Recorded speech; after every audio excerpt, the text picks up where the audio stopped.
सज्जनों, शैलेंद्र दर्शन चैनल पर आप सभी का एक बार फिर से स्वागत और अभिनंदन। आज हम चर्चा करेंगे एक पुरानी घटना की। लगभग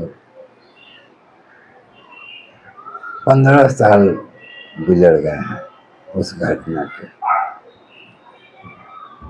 तब मेरा पुत्र कुछ अस्वस्थ चल रहा था और मेरे पास घर में गैस का सिलेंडर खत्म हो गया था।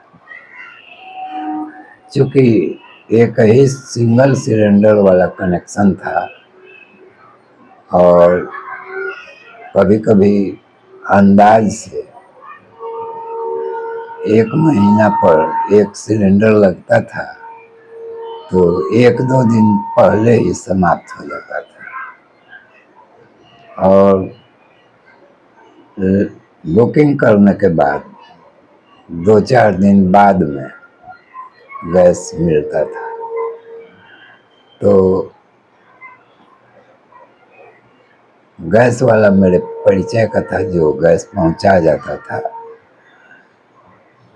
उसको मैं जानता था कि वह मेरे इलाके मोहल्ले में कहाँ कहाँ कब घूमता है गैस बांटने के लिए।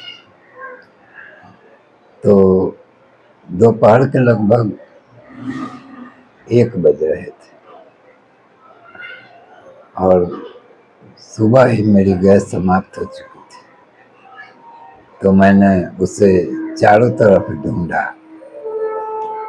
लगभग आधे घंटे मैंने हर गली, हर सड़क, हर चौराहे, जहाँ भी वह संभावित रूप से हो सकता था, मैंने उसे खोजा, लेकिन वह नहीं मिला।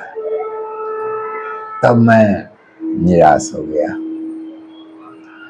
और उस समय मैं भगवान श्री कृष्ण के नमस्कार मंत्र श्री कृष्णाय नमः का जप करता था। जप अर्थात नियमित जप।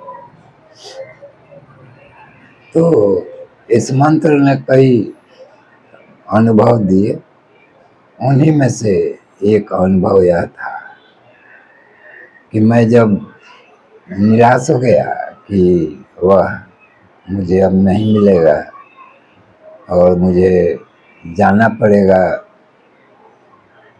गैस सप्लायर के ऑफिस में, जो मेरे निवास से लगभग 4 किलोमीटर 3 किलोमीटर दूर था।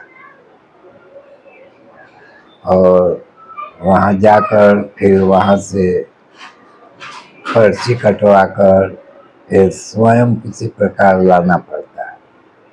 तो यह बहुत ही परेशानी की बात थी।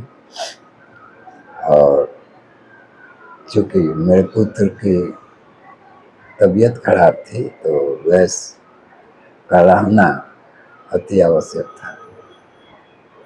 तो मैं चारों तरफ से उसे ढूंढ कर आकर अपने घर के नज़दीक ही एक नीम का पेड़ है, वहाँ एक टैक्सी के बगल में खड़ा होकर भगवान श्री कृष्ण से प्रार्थना करने लगा कि गैस का प्रबंध मेरा कैसे होगा पता नहीं। और उनके मंत्र को मैं जपने लगा और मंत्र जपते जपते मैं समय के भान को कुछ मिनटों 10-5 मिनटों के लिए भूल गया और एकाग्र होकर जप रहा था।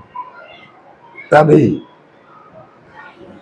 उसी टैक्सी के पीछे, जो मुझे दिखाई नहीं दे रहा था और पता नहीं कब वह आकर, जबकि मैं सब तरफ उसे ढूंढ चुका था, वहीं पर अपना वैन लगा दिया था और अचानक गैस का सिलेंडर निकालने और रखने में जो आवाज़ होती है खटर खटर की, वह सुनाई दी।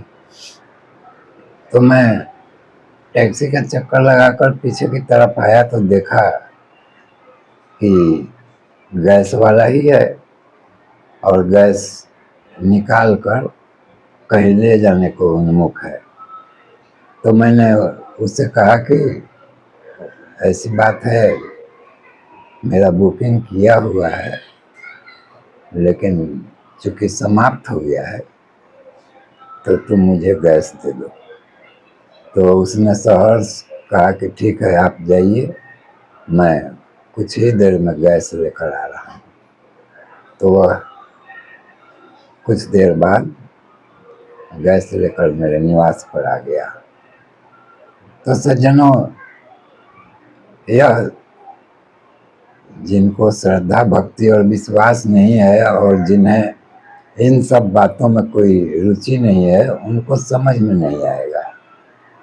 मैं जब सब तरह से निराश होकर भगवान श्री कृष्ण के शरण में चला गया और उन्हीं के भरोसे निराशा को झेलते हुए उन्हीं का स्मरण करता रहा, तब अचानक वहीं और तत्काल मेरी समस्या का समाधान हो गया। तो यह कोई बड़ी बात नहीं है, लेकिन इसमें ध्यान देने योग्य है कि श्रद्धा भक्ति और विश्वास से छोटी छोटी चीज़ें भी होती हैं और बड़ी बातें भी हो सकती हैं, होती भी हैं। और इस तरह की घटनाओं का वर्णन करके किसी तरह का मेरा कोई ऐसा उद्देश्य नहीं है कि लोग जिन्हें पोंगा पंथी कहते हैं, पुरातन पंथी कहते हैं, वैसे बन जाए। श्रद्धा भक्ति और विश्वास एक वैज्ञानिक पद्धति है। मंत्र एक वैज्ञानिक उपकरण है, ऐसा समझकर। और सबसे बड़ी बात है कि अगर आपकी प्राकृतिक स्थिति है कि आप इन सब बातों को समझते हैं, तभी आप इस पर भरोसा कर सकते हैं। अन्यथा तो लोग परीक्षा करते रहते हैं और परीक्षा में उन्हें निराशा हाथ लगती है। इस तरह की भी एक घटना की मैं इस वीडियो में चर्चा करूंगा। एक सज्जन जो अब अति वृद्ध हो चुके हैं, उन्होंने 30-40 वर्ष पहले, तब मैं युवक था, उस समय उन्होंने अपनी अनास्था की बात बताई थी। वे एक सांप्रदायिक संस्था,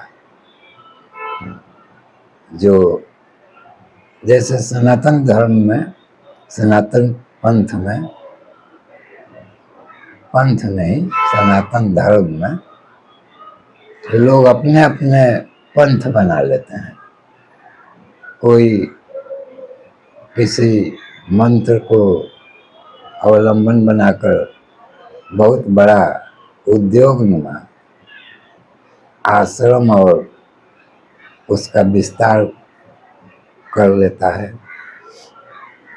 इसके बहुत से उदाहरण हैं और माना जाएगा कि उन मंत्रों का ही प्रभाव है कि वह व्यक्ति उतनी बड़ी संस्था को स्थापित कर सके। एक संस्था तो हम लोगों के सबके जानकारी में है, जो महामंत्र हरे कृष्ण कृष्ण कृष्ण हरे हरे, हरे राम राम राम हरे हरे का अवलंबन लेकर विदेशों में सनातन धर्म 80 से ज़्यादा देशों में 10-12 वर्षों में ही प्रचार प्रसार और अपने आश्रमों की स्थापना कर चुके थे इसके संस्थापक। और भी एक गायत्री परिवार है जो गायत्री मंत्र का अवलंबन लेकर हरिद्वार में उसका मुख्यालय है और देश भर में और विदेशों में भी उसके आध्यात्मिक क्रियाकलाप हैं। तो इसी प्रकार मेरा कहने का अर्थ यह है कि मंत्रों से बहुत बड़ी उपलब्धियां भी की जाती हैं और मैंने जो छोटी उपलब्धि की बात की वह भी ईश्वर पर भरोसा, विश्वास और उन पर आश्रित हो जाने के फलस्वरूप हुआ। हाँ, तो मैं चर्चा कर रहा था एक व्यक्ति के अनास्था की। वे उसी तरह के एक किसी धार्मिक सम्मेलन में गए थे जो किसी सनातनी संप्रदाय का था।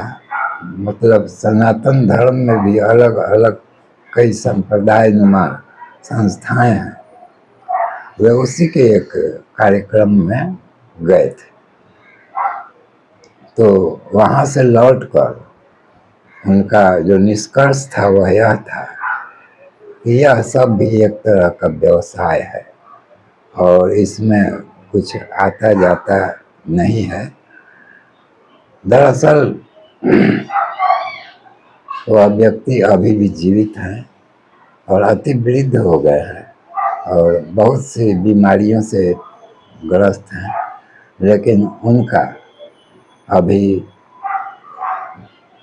जो सांसारिक कामनाएं होती हैं और जो सांसारिक द्वंद्व होते हैं और पैसा कमाने की लालसा जो मृत्यु शैया तक व्यक्ति नहीं छोड़ पाता है, वहाँ तक उसकी लालसा बनी रहती है। उस स्थिति से वे गुजर रहे हैं। शरीर काम नहीं करता है लेकिन मन और बुद्धि और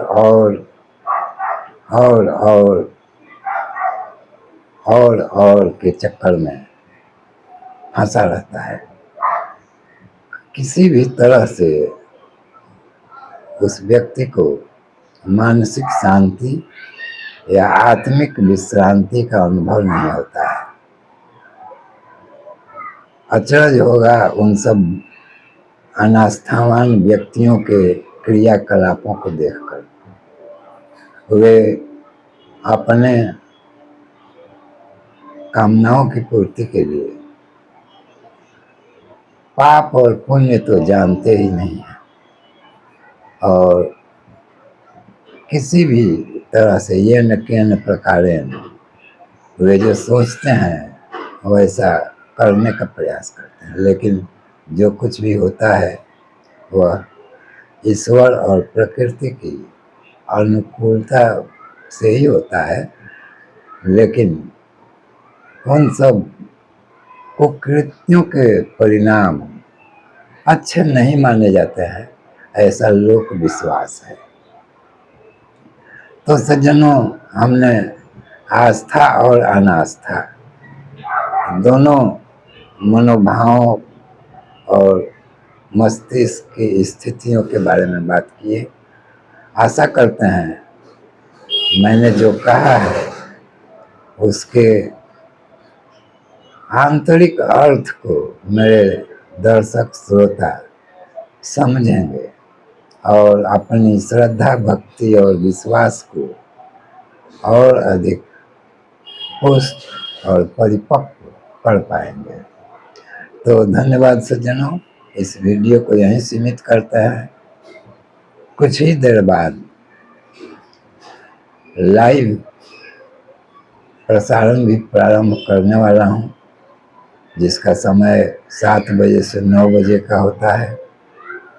तो अब उसकी तैयारियों में चलते हैं। यह वीडियो एडिट कर अपलोड करने में कुछ समय लगेगा, लेकिन आशा करते हैं बहुत जल्द आप सबके लिए YouTube चैनल पर प्रस्तुत हो जाएगा। तो इस वीडियो को यहीं सीमित करते हैं, फिर मिलेंगे अगले वीडियो में इसी प्रकार किसी धार्मिक, मांत्रिक, आध्यात्मिक या ईश्वर अनुसंधान संबंधी चर्चा विमर्श के साथ। धन्यवाद।